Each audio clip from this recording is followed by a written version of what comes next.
So, one of the ongoing stories is, of course, the recording, allegedly, of someone from the THA saying, let's get some people, let's get them, if necessary, they can make fake accounts to help control the narratives on social media, to spread propaganda, and let's get them THA jobs so that they will have some form of income, and then they'll do this work on the side for us, after working hours, which is already borderline corruption, right? Let's just say what it is. Now, the silence from one of the people alleged to have made those comments, to have said those words, and it's difficult. I like to try to see the other side of things, but it's kind of difficult to spin the statements in a different way. Now, the individual who is alleged to have made those statements, well, the silence has been deafening, as I said. And he has recently commented on the fact that in the future he will comment on it. So he said he will break his silence in the coming days. He has a high degree of confidence that when he speaks on the issue, he and his executive will be properly exonerated. He has no fear. He doesn't lose. He's saying people don't lose any sleep over it. In fact, by the time we get to the end of the week, you will hear more extensively about this matter and some others as well. He says it involves security considerations. It's extremely serious. And he says everybody will not be happy when he makes a statement. And it might bring the house down on some people. That's interesting. That's interesting. And, if that is the truth, I want to hear it. I have a hard time seeing how that could happen based on the statements. I mean, this isn't the first time that, politicians out of the THA executive said, be on the lookout for upcoming announcements. And then the upcoming announcement literally was barely anything, was a whisper in the dark, was a whimper. They were launching a new political party, and to some observers, they were taking too much time on the business of launching a new party. Some might argue either to consolidate his position as leader of the THA executive. Otherwise, technically, as someone who advocated that it doesn't matter if they're independents by law, I have to concede the fact, why do you need a political party? It's either for the expectations of the public or the fact that you want to consolidate your position. I'll get back to that first point. So we already had a situation where they make claims, when we speak, things will happen. Things didn't happen. So I don't know. I don't have a lot of faith, despite the fact that he says don't lose any sleep over it. Oh, trust me, I ain't losing any sleep over it. It's not my feet, right, that's hanging over the fire. Now, I want to make this clear. I have no issues personally with the THA executive, with the chief secretary, deputy chief secretary, etc. I wish them well. It is within my personal ideological beliefs for them to do well. Because I don't want to see the latest attempt to break the stranglehold of the political establishment to fail. Right? I've said this before. So I don't want them to fail. I want them to succeed. That makes things like this all the more infuriating.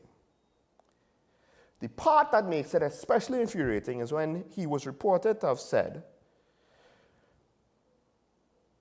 I know a lot of people in the media want me to talk on their time. That is one thing I don't do. I set my own agenda. The media don't set my agenda, but beyond that, I will speak extensively on the issue.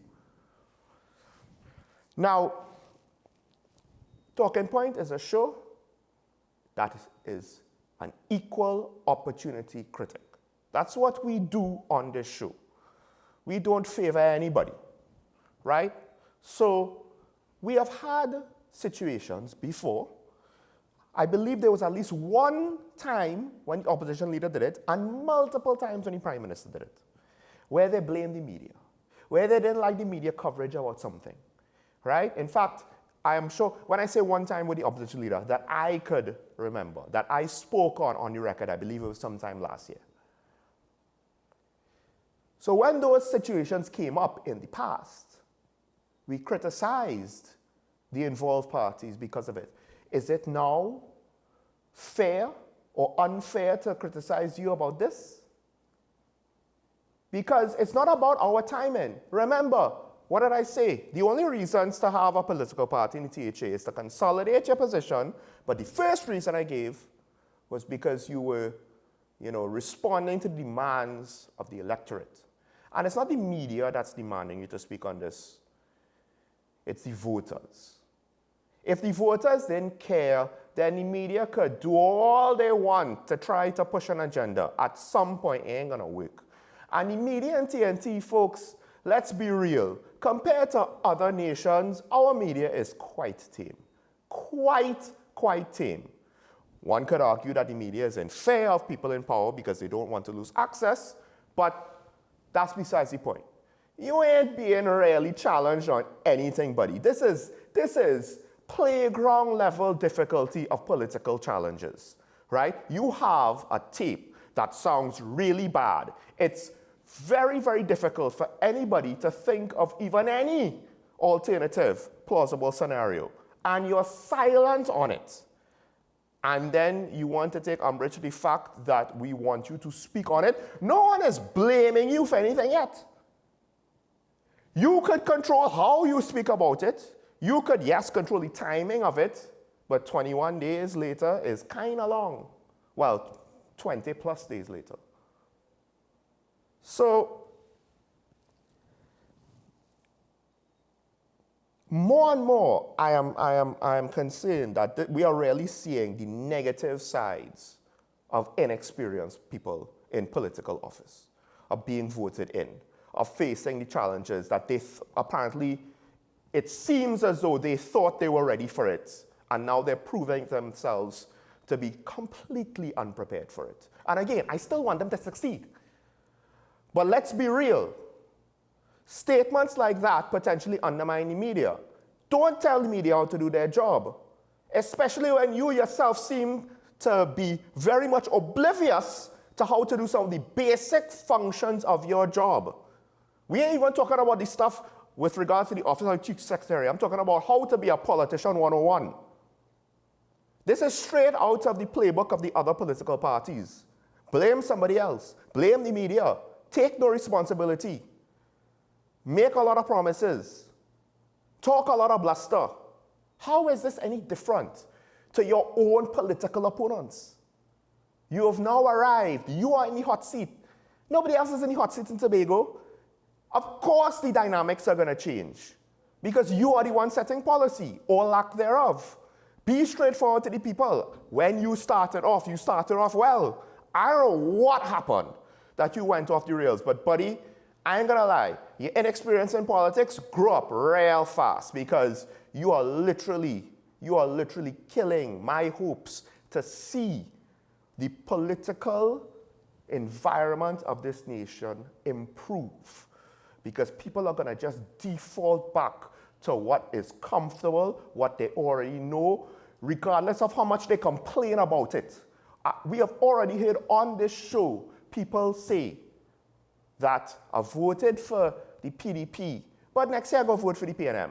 They already had that plan in their brain before you started to stumble.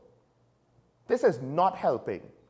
This level of arrogance and entitlement, why don't you save that for the other political parties? If you want to be better, if you want to say, yeah, we're gonna fix this, how? I ain't see signs of you fixing much, except trying to fix your bad PR, and you're bad at that. So don't tell the media how to do its job, because this is, in a very, very, very minor way, undermining the independence of the media. Like I said, don't tell us how to do your job if you don't know how to do yours, because one of our jobs is to hold politicians into account. You don't like it, do something else. Because if this very, very, very reasonable demand is too much for you, then obviously you're not cut out for this job. People who are truly your friends ain't gonna butter you up and tell you the things that they think you want to hear. They will tell you the things you need to hear. And Talking Point is more than willing to tell the emperor he is not wearing any clothes. This ain't about trying to undermine you. You're not doing well. You want to ignore the advice? Keep going how you're going. We'll see how long things will last. There's a reason why the PNM is the most stable party in the nation, because they don't make mistakes quite like this.